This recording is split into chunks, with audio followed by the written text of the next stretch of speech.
It had been a bright morning, but by the time the bunnies had finished their soft poached eggs and second cup of tea, the sky had quietly changed its mind.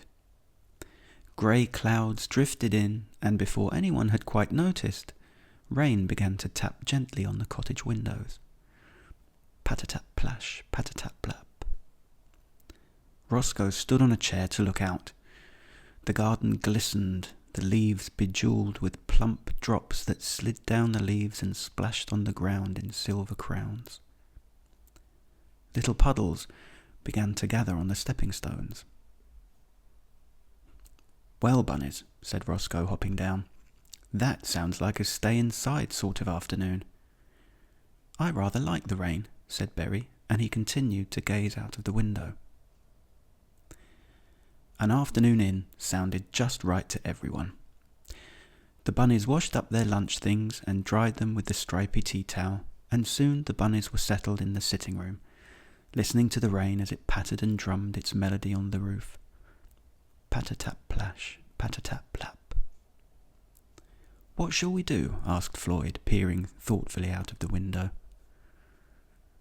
Roscoe thought for a moment. "I think, bunnies," he said, "we should play. It's been a while since I've had a rummage in the toy box." That settled it. Roscoe brought out his monster truck and the wooden ramps, setting them up carefully on the rug. He loved jumping his monster truck and watching it land on its soft, squidgy tyres. Berry fetched his building blocks, the wood grains smooth to the touch, and stacked them into tidy towers that wobbled and wavered but never fell down.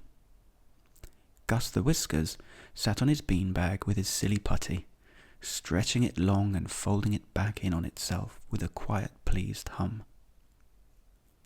Caratina laid out her paints and crayons, choosing greys and blues to match the sky outside, while Truffletips shuffled his top trumps cards, the edges whispering together like leaves.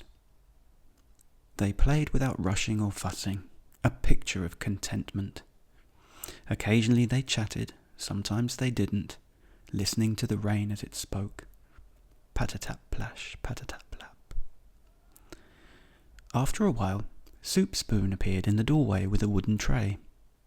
On it were mugs of warm watercress soup and a small plate of fragrant buttered toast cut into neat triangles.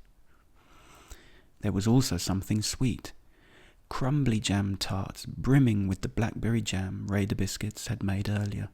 Just the ticket. "Such a treat," said Roscoe. "You are a good chap." Steam curlicued into the air as they ate, and the room felt cosy and snug.